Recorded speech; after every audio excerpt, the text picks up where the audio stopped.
හරි අපි බලමුද වර්ග පූර්ණය ගානක් කොහොමද විසඳන්නේ කියලා. මේක හැම අවුරුද්දකම එනවා විනාඩි 5ක් වැය කරලා ලකුණු 5ක් ලේසියෙන්ම ගන්න පුළුවන් ගානක්. හරි අපි දන්නවා වර්ගජ සමීකරණ. වර්ගජ සමීකරණ කියන්නේ බීජීය පදයට වර්ගයක් එකතු වෙලා තියෙන සමීකරණ. හරි අපි මේ උදාහරණයක් නම් බලමු. x වර්ග ධන 6x ඍණ 27 සමානයි බින්දුව. හරි මේක අපිට පියවර 5කින් විසඳන්න පුළුවන්. පළවෙනි පියවර තමයි අපේ මෙන්න මේකේ තියෙන ඉලක්කම හෝ සංඛ්‍යාව ඉස්සෙල්ලාම සමාන ලකුණේ එහා පැත්තට අරන් යනවා. අපි දන්නවා ධන ලකුණක් සමාන ලකුණෙන් අනිත් පැත්තට යද්දි ඍණ වෙනවා. ඍණ ලකුණක් සමාන ලකුණෙන් එහා පැත්තට යද්දි ධන වෙනවා. එතකොට මෙතන තිබ්බ ඍණ 27 සමාන ලකුණෙන් එහා පැත්තට යද්දි ධන 27ක් වෙනවා. මේක තමයි අපේ පළවෙනි පියවර. අපිට ගානේ මෙහෙමම දීලා තියෙනවා නම් අපිට පළවෙනි පියවරක් ඕනේ නැහැ. මේ විදිහටම තියාගෙන අපිට හදන්න පුළුවන්. අපි දැන් බලමු දෙවෙනි පියවර මොකක්ද කියලා. හරි.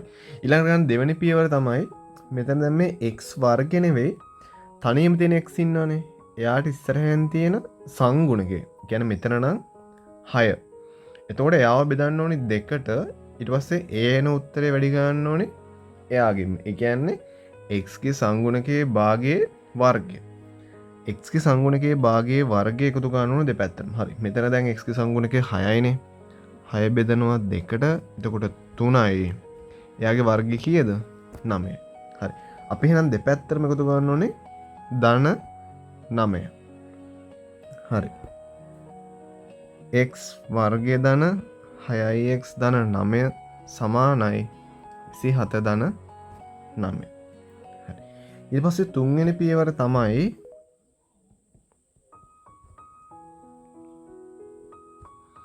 මෙන්න මේ x වර්ග ධන 6x ධන 9. මෙන්න මේ පදයෙන් අපි එක x අකුරකුයි x ගේ සංගුණකයේ භාගයකුයි ගන්නවා. x ධන 3. ඊට පස්සේ එයාව වරහන් කරලා වර්ග කරන්න ඕනේ. හරි.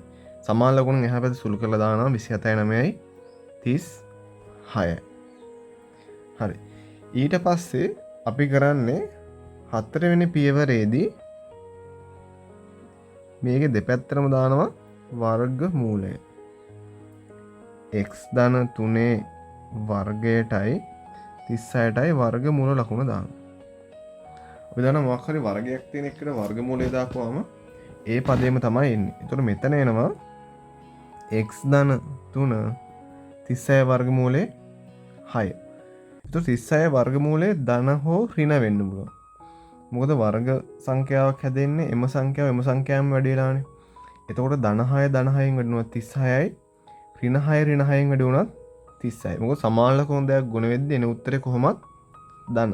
ඒතකොට 36 වර්ගමූලයේ ධන 6 වෙන්නත් පුළුවන් ඍණ 6 වෙන්නත් පුළුවන්. මෙතනින් පස්සේ හරිය ලේසි පස්වෙනි පියවර අපිට තියෙන සරල සමීකරණයක් සුළු කරනවා වගේ සුළු කරන්න.